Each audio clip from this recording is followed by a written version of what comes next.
Yo, YouTube, we are back with our first set of EX-5 commentary.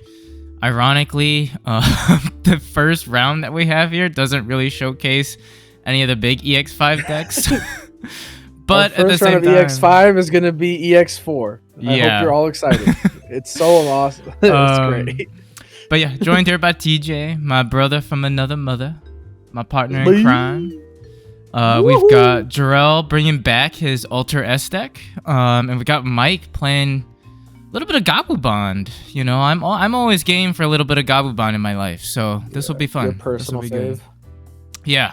But yeah, so you know, as EX-5 kind of develops a little bit, we hope to get more of the more meta matchups for you guys. We'll also try to maybe be a little bit better about trying to get some of those players who are playing those decks on cam, just so we can showcase them for you guys. I am making sure to try and do that when I'm there. I already did it on Sunday when we recorded all these. Yeah, and I think as the channel continues to grow, you know, our locals is pretty chill and very much so we're here just to kind of have fun with the game, but we also know that, you know, you guys do want to see the new set, and I think that's fair, particularly at the beginning of the meta. So we'll definitely try to do that for you all. Be also on the lookout for some footage of vlog and maybe some of some live streams, maybe. We'll see. While Jorel and I are at Nats this upcoming week, so be on the lookout for all of that.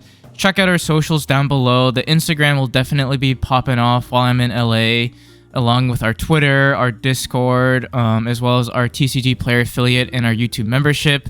The Discord's been a great place for discussion and just kind of shooting the shit with everybody.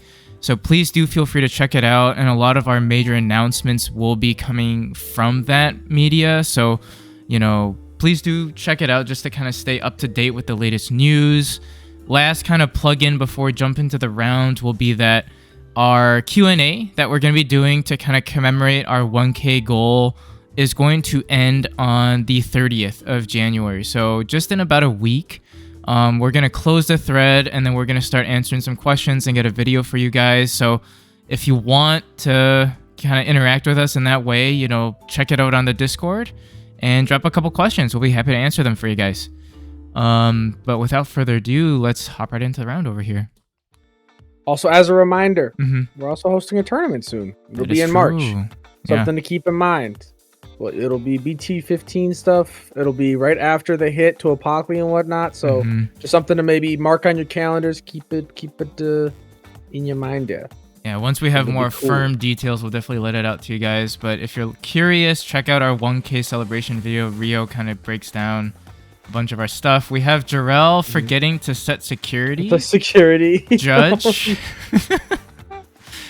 But yeah, that's okay. They just that's fine. Yeah, that would have been a quick round if we were being Mike real wins. sticky about it.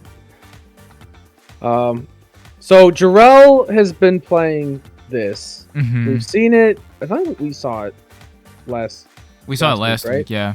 Yeah. So it is just it's for those of you who maybe didn't watch that video, it is Alter-S, but it is nothing but pieces. It is the idea is that you don't need to worry about consistency if your deck is only pieces.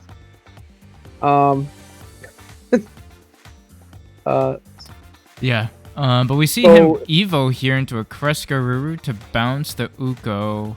Yeah. Mike here has this so UkkoBond has always been fun. I think there's a video that I put out earlier that kind of showcased it. Mike has updated it, obviously, with the new EX-5 stuff as we see a Garuru X come into play, which honestly is just great cycle for the deck and great draw power, which sometimes you do need to see your pieces to pull off your shenanigans. And then the Guru from EX-1 allows you to, when attacking, spit out a 3-cost Matashita or less. So very good for that BT6 mat to just be played out a little bit more efficiently compared to just hard slamming it. And it seems like Mike didn't realize the Crest had blocker inheritable. Yeah. So he does lose the Wear X there. Jorel's gonna start building up in the back though. It's crazy how much this Alter-S variation of the deck has been cooking. Jorel's been doing really well. I mean, turn 2, he's already at a. Or turn 3, I think he's already at a Kreskaruru, which is crazy. He just needs to keep that body alive, which honest. Oh, okay. Fair enough. She's gonna hard evo. Just hard evo into. That's fair. Because Ukko gives Mike's deck so much gas that, you know, honestly, that's not a bad play.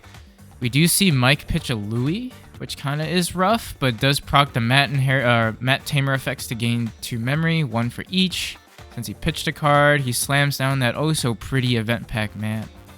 Oh, so this is kind of the hard thing with GabuBond, where it's like, because it has so much draw and trash, your hand size doesn't always grow. At least when you're doing purple variant stuff. So it can be very, very stressful to try and like have pieces in hand because you're constantly having to get rid of certain things. Like Mike, I think only has what 4 cards in hand right now, maybe. Yeah. But it is interesting to kind of see that the Gabu X inheritable, which is the same as the Guru X inheritable, where you can just bottom deck sources in your trash to keep the stack alive, as opposed to the typical. Swing to a check, go bottom deck the Ooyy, and then just go Greymon on the side there, gain a memory because of the inheritables, and the old Runaway. Yeah, not bad, not bad. So Mike kind of has a hill to climb here. He kind of needs, he's searching. It's a Tamer, but unfortunately bottoms like that BT6 Gabu, which is always rough. Digivolves into the Garuru. He'll draw 1, pitch 1, gaining 2 memory to keep turn. Goes into Guru X. And here he should be able to draw 2, pitch 1, and he should gain a memory as well. Or pitch 2? Yeah, pitch 2. I think it's gain pitch a memory, 2, yeah. There's a Gabu X, a flower Gabu. He's getting some good cycle. It's a good turn. He does have that blue memory boost still as well. Because he's set up for a decent bond play next turn if he lives. Okay, so he just plays out another mat to make sure he has the bond play ready to go next turn. I mean, the Tamer mats also should keep him in play too. But the BT6 mat will ensure, like, if he does do the 3-cost Evo, he can hybrid potentially. So my question is, so GabuBond, though, it only bounces level 5 or lower, right? Correct, which is rough. So I don't know what he does about the Omni, because the Omni has blocker and is bigger than GabuBond, because GabuBond's only 14 and he's 15. Right. So, I mean, I guess if Jorel swings here, he doesn't have it. Yeah. He has reboot, though. Oh, he does have reboot, that's true. Okay, so we do see Mike push up. He will gain a memory for each mat and then a memory for the Ooyy. Draws 2. Goes into Guru X to draw 2. We'll pitch 2 to gain more memory. But you're right. Like, it's... Why did turn pass? I'm so confused.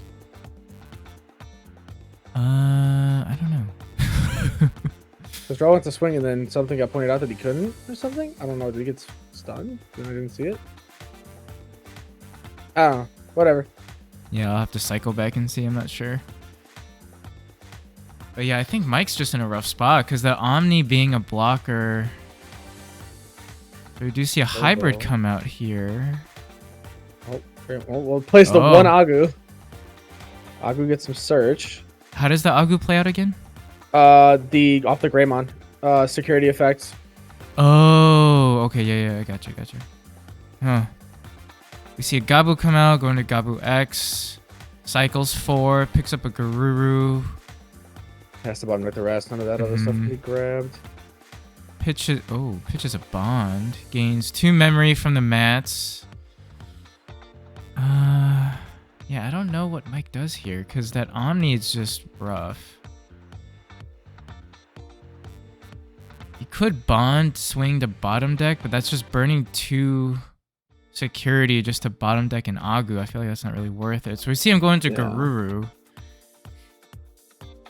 I think what Mike has to do is he has to put Jorel in a position where Jorel has to block to save himself from game in order if he wants to do GabuBond. But at that point, he probably just swings with the GabuBond that's still left. So it's right. Does rough. Pop the boost. Decides to bond here. Okay, so he's going for it. Bounce the Agu. Yeah. Attempts to swing bottom decks. I guess we'll force him to block here. And then what are we cooking? I think. Here? Well, I guess Mike's realizing because the Agu's on board, he has the GabuBond on back. Yeah. And then both of those, both the Blitz and the Alter-S sitting there. If he left those like that, he's gonna lose. He's gonna probably lose. Yeah. So we swing. The Guru lives.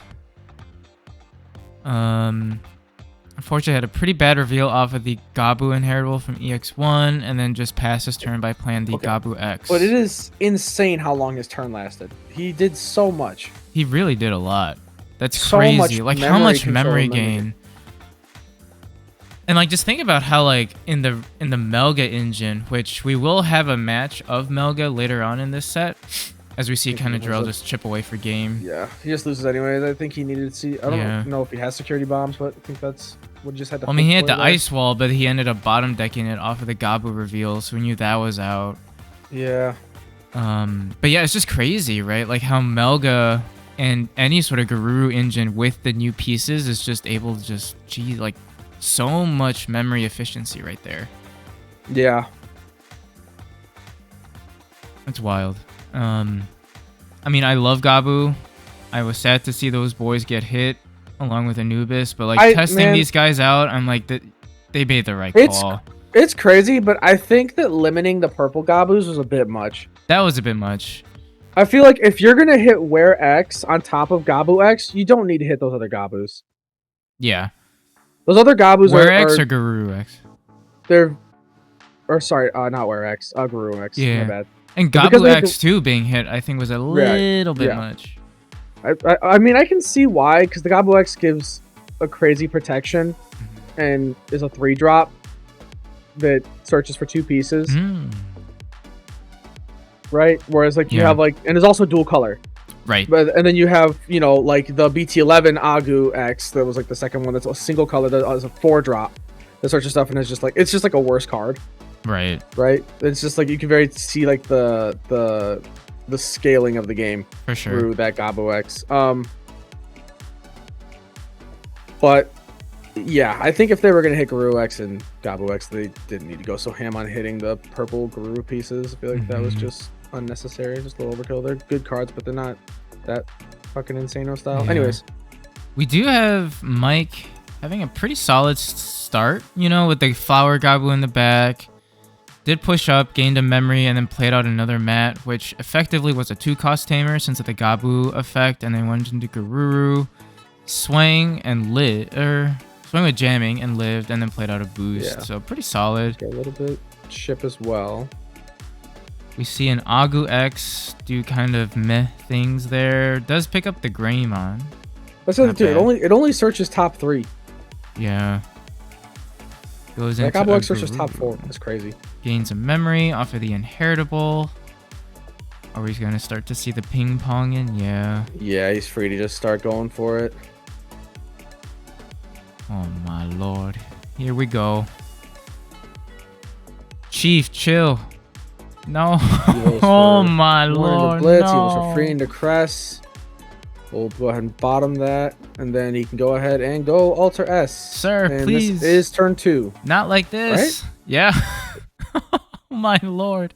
This is crazy. Just like that, he can start doing loads of damage. So he'll swing. He trashes one, trashes a Ooyy, which is rough. Checks 1. Yeah. Then plays an Agu. Searches to pick up a Greymon and a Gururu. Puts the remaining card on top. Jesus, dude. That's wild. And again, this is just a hell of a climb because if he has that Alter B in hand. Yeah. It's in the back there, so he just has game next turn if he has 2 or more memory. I understand the benefit of that Gabu to drop and search for tamers, but like searching 5 is always the rough thing for me because I feel like that little guy always makes me so sad.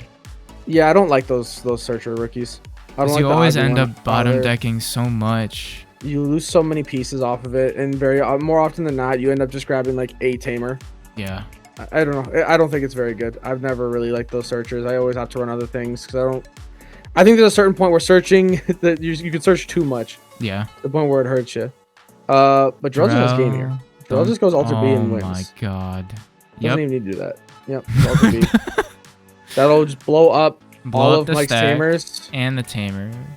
Yeah. It'll evo that, de-digivolve it. When attacking, we'll go ahead. Pop the tamers. Yep.